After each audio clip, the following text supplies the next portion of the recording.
Hello students. तो बच्चों आज हम करने वाले हैं ज्योमेट्री के 1 डे 1 कॉन्सेप्ट के अंदर कार्नोट्स थ्योरम, जो कि बहुत ही इंपॉर्टेंट रिजल्ट है। अगर मान लो इस प्रॉब्लम पे, इस कॉन्सेप्ट पे अगर कोई प्रॉब्लम पूछा जाता है यूक्यूएम के अंदर, तो ज्योमेट्री में बहुत डिफिकल्टी होगी आपको उसको सोल्व करने। बहुत सारी कैलकुलेशन, बहुत सारे मैनिपुलेशंस आपको करने पड़ेंगे, तब जाके गारंटी नहीं है कि प्रॉब्लम सोल्व होगा। बट अगर आप लोगों को रिजल्ट याद है, ठीक है ना, इसका स्टेटमेंट अगर आपको याद है, तो डेफिनेटली वो प्रॉब्लम जो है चुटकियों में सोल्व हो जाएगा। ठीक है बच्चों, तो चलो शुरुआत करते हैं कि कार्नोट थ्योरम क्या बोलता है। ध्यान से सुनिएगा।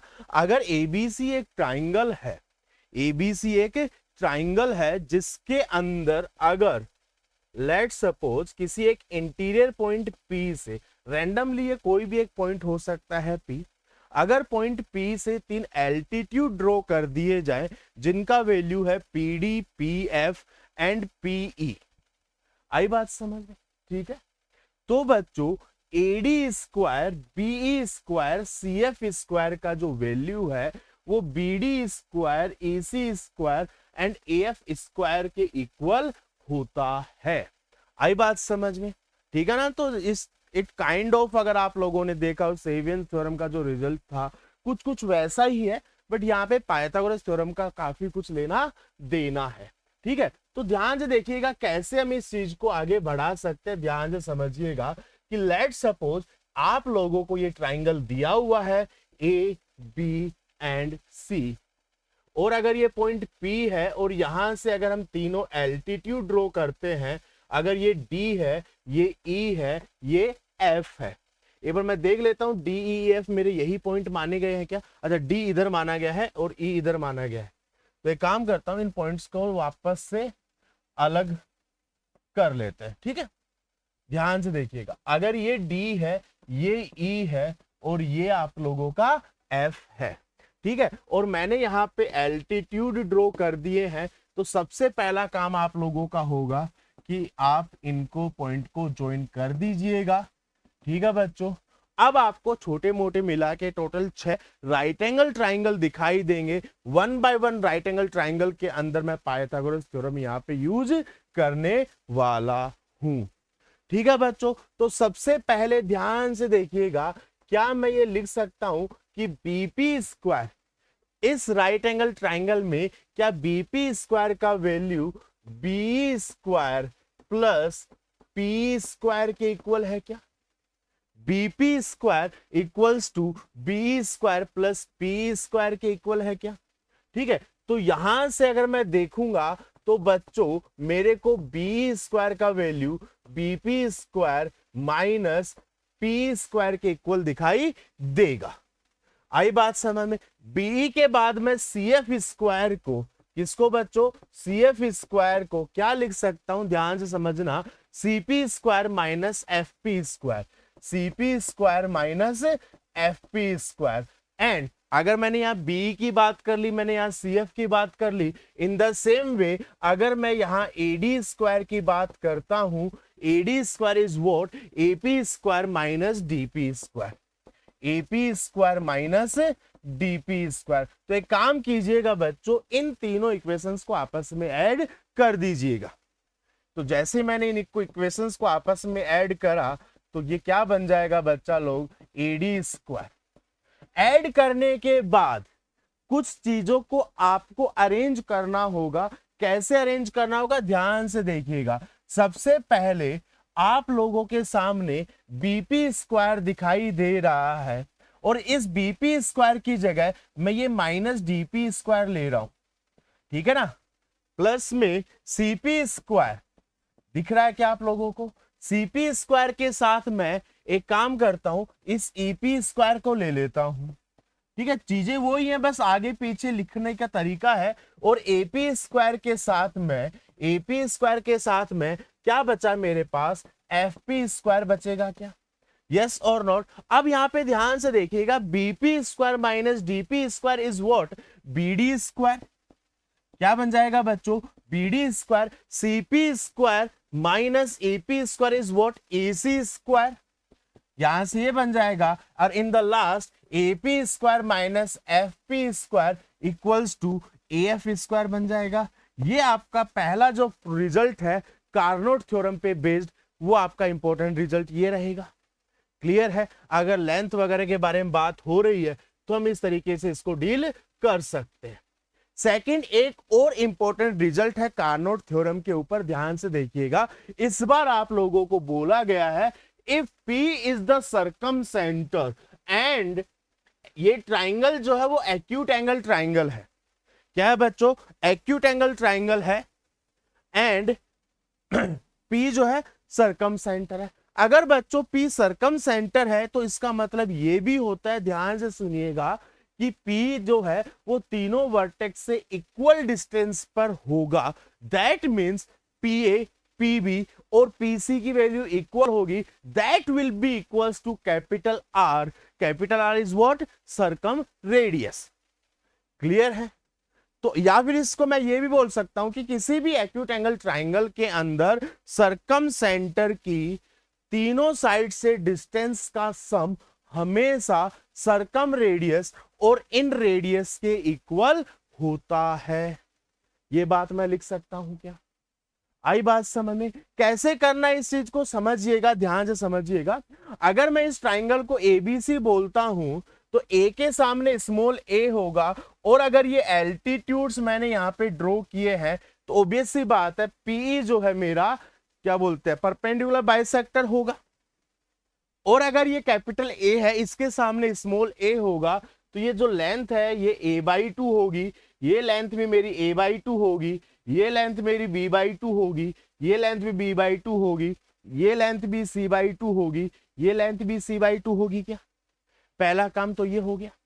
दूसरा काम ध्यान से देखिएगा, अगर मैं क्वाड्रिलेटरल BE PD की बात करूं, BE PD की बात करूं तो ये साइक्लिक क्वाड्रिलेटरल होगा, मतलब इसके चारों वर्टेक्स से एक क्वाड्रिलेटरल पास होगा। क्यों? क्योंकि आप ध्यान से देख सकते हो अपोजिट एंगल का सम 180 आपको यहां दिखाई दे रहा है। ठीक है? दूसरा, D and E are the midpoints of AB and BC respectively such that then DE का वैल्यू भी B/2 के इक्वल हो जाएगा क्या? DE का वैल्यू भी B/2 के इक्वल हो जाएगा क्या?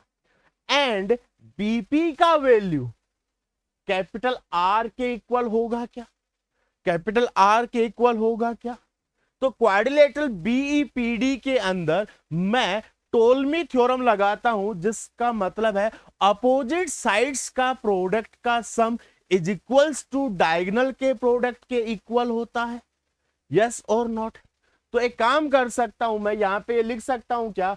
PD multiply with a/2 plus PE multiply with c/2, ये रहा c/2 equals to R into B/2, R into B/2। ये क्लियर है क्या? ठीक है। इन द सेम वे अगर मैं बात करूं तो ये वाला क्वाड्रिलेटरल भी साइक्लिक होगा क्या? ये वाला क्वाड्रिलेटरल भी साइक्लिक होगा क्या? तो PE into PE into B/2, ये देखो P के सामने B/2 है, PF के सामने A/2 है,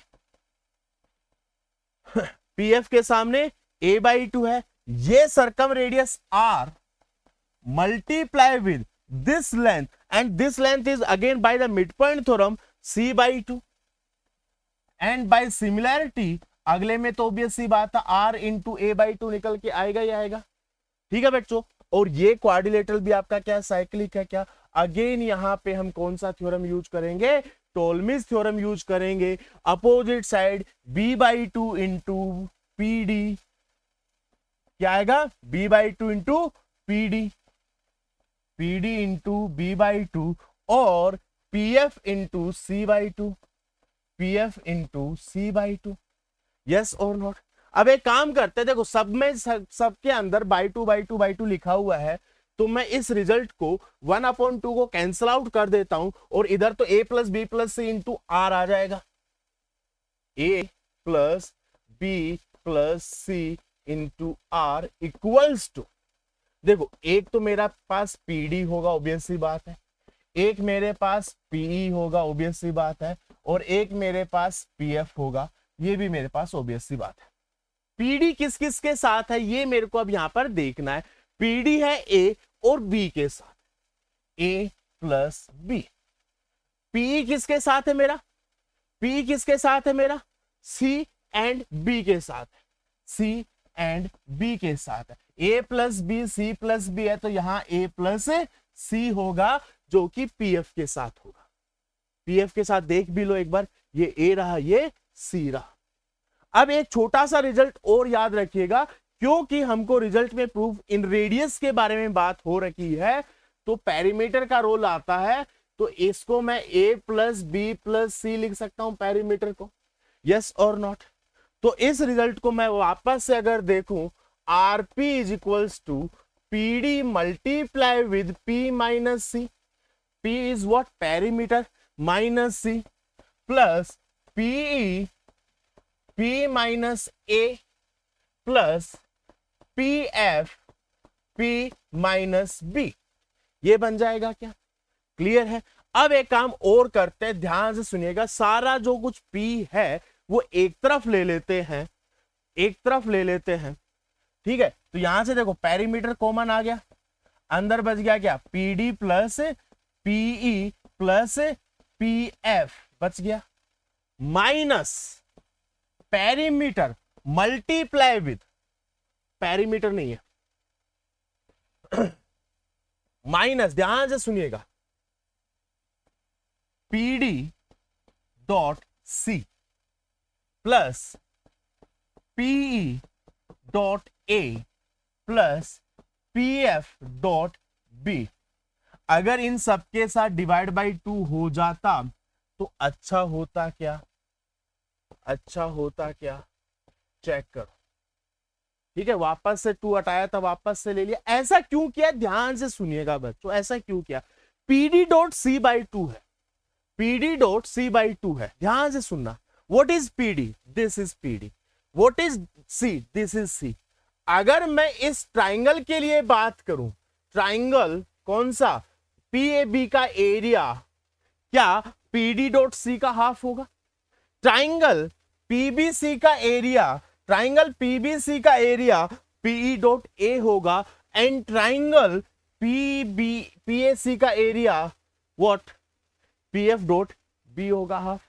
तो मतलब ये जो चीज आपको दिख रही है, that is the area of the triangle, that is area of the triangle, yes और नॉट। तो R P by 2 plus area of the triangle equals to P multiply P by 2 multiply with P D plus PE plus PF हो जाएगा क्या, yes और not. एक काम करते हैं, वापस से एक बार सबको p से डिवाइड अगर मैं कर दूं और 2 से मल्टीप्लाई कर दूं, ध्यान से समझना, ठीक है। मतलब बेसिकली मैं 2 बाई पी से मल्टीप्लाई कर रहा हूं दोनों तरफ, 2 से 2 गया, p से p गया, ये r बच गया, ये हो जाएगा 2 delta upon p equals to P D plus PE plus PF बच गया क्या। अब ये चीज क्या है, इन रेडियस क्या होता है, डेल अपॉन एस होता है क्या, अच्छा डेल अपॉन एस, एस क्या होता है, पेरीमीटर, तो ये 2 डेल अपॉन पी क्या इन रेडियस होगा क्या, तो ये value circumradius plus inradius के इक्वल आएगा क्या, ठीक है बच्चों।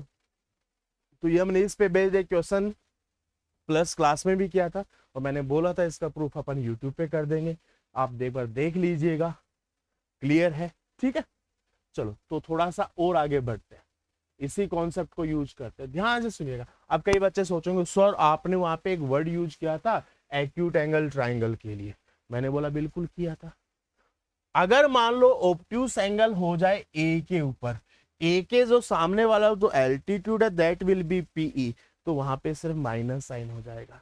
अगर ये बी पे एल्टीट्यूड हुआ तो पीएफ वाले पे माइनस आ जाएगा, अगर ये एंगल सी पे एल्टीट्यूड होगा तो पीडी पे माइनस आ जाएगा, और कोई फर्क नहीं पड़ेगा, ठीक है। तो एक काम करते हैं, क्वेश्चन करने की कोशिश करते हैं, ध्यान से देखिएगा। इन ए ट्राइंगल, चलो अच्छी बात है, ये रहा एक triangle P B A B सी,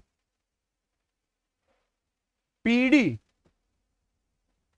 नाम बाद में दे लेंगे, पीडी है ए बी पे, बीसी पे है पीई और पीएफ है एसी पे, परपेंडिकुलर्स हैं, एडी का वैल्यू 6 है, बीडी का वैल्यू 8 है, बी का वैल्यू 10 है, सी का वैल्यू 14 है, एफ का वैल्यू 6 है, ये एक्स मान लेता हूं। तो as per the Carnot's theorem 8 square plus 14 square plus 6 square is equals to X square plus 6 square plus 10 square बनेगा क्या? देखो 6 square 8 square 10 square cancel out हो जाएगा, 196 minus 36 is equals to X square आ जाएगा क्या, विच इज इक्वल्स टू 160 आ जाएगा क्या, एक्स का वैल्यू 2√40 16 4√10 आ जाएगा, ये आपका वैल्यू आ गया। ठीक है, अगर रिजल्ट याद है तो आप चुटकियों में इन सवालों को कर सकते हो, अदरवाइज 6 बार आपको पाइथागोरस थ्योरम लगानी पड़ेगी। ठीक है, अब यहाँ पे क्या बोल दिया आप लोगों को, ध्यान से अगर आप देखोगे ये जो ट्राइंगल आप लोगों को दिखाई दे रहा है, शायद ये ऑब्ट्यूस एंगल ट्राइंगल आप लोगों को दिखाई दे रहा होगा। ऑब्ट्यूस है कि एक्यूट है, एक बार चेक कर लेते हैं। 15 13 एंड 4, 15 13 एंड 4, ठीक है। तो लार्जेस्ट साइड का स्क्वायर अगर रिमेनिंग टू साइड के स्क्वायर से ज्यादा होता है तो वो ट्राइंगल ऑब्ट्यूस एंगल ट्राइंगल होता है। इक्वल होता है तो राइट एंगल ट्राइंगल होता है, लेस देन होता है तो एक्यूट एंगल ट्राइंगल होता है। 15 का स्क्वायर 225, ओबियस सी बात है, ओबियस सी बात है। तो इसका वैल्यू तो r प्लस आर आएगा क्या, ठीक है, r प्लस आर आएगा क्या। अच्छा, सरकम रेडियस कैसे कैलकुलेट की जाती है, r equals to A B C upon 4 delta, 4 delta. Small r कैसे कैलकुलेट किया जाएगा, डेल अपॉन एस कैलकुलेट किया जाएगा। ले दे के आपको एरिया निकालना है, तो एरिया निकालने के लिए हमारे पास हीरोन्स फॉर्मूला है। 13 और 15 कितना होता है बच्चों, 28, 28 माइनस 4 28, सॉरी 15 13 28, 28 प्लस 4 32, 32 का हाफ 16 हो जाएगा। तो 16 माइनस 4 12, 16 माइनस 3 13, 3 16 माइनस 15 1, यस और नॉट, 12 3 जा 36। तो यहां से आएगा 4 into 6 which is equals to 24। तो क्या यहाँ पे मैं 4 into 13 into 15 divided by 4 into 24 लिख सकता हूँ? क्या ये चीज 24 डिवाइडेड बाय कितना आ जाएगा, 13 15 4 32 आएगा, 32 का हाफ किया तो 16 आ जाएगा क्या, ये आ गया, यस और नॉट। ये 4 से 4 निकल गया, 3 5 जा 15, 3 8 जा 24 आ जाएगा। तो ये 15/8 आ गया, और ये जो वैल्यू है ये 12/8 आ जाएगा। 15 प्लस 12 कितना हो जाएगा बच्चों, 27/8 is the right answer. Clear है, चलो अगला देखते हैं फटाफट से। In a triangle this this this, अच्छा ये आइसोसेलेस ट्राइंगल लार्जेस्ट साइड है इक्वल, तो ऑब्वियस सी बात है इसका वैल्यू r प्लस आर के इक्वल होगा क्या। और ये मुझे ये 13 13 ऐसा कुछ दिखाई दे रहा है, तो ये तो मैं सिंपल सी गणित है मेरे पास, ए बी इसको ले लेता हूं, ए इसको ले लेता हूं, सी इसको ले लेता हूं। ये अगर 13 है, ये अगर 13 है, ये अगर 10 है, तो ये 5 होगा, ये 5 होगा, ये 12 होगा, यस और नॉट, आई बात समझ में। और ये 90 डिग्री होगा, ये डी होगा, बात खत्म यहां तक। तो कैपिटल आर निकालने के लिए again A B C divide by 4 delta, A B C 13 into 13 into 10 divide by 4 into area, area कितना होगा इसका, half into 10 into 12, 6 into 10, half into 12 into 10, 60 आ जाएगा ना।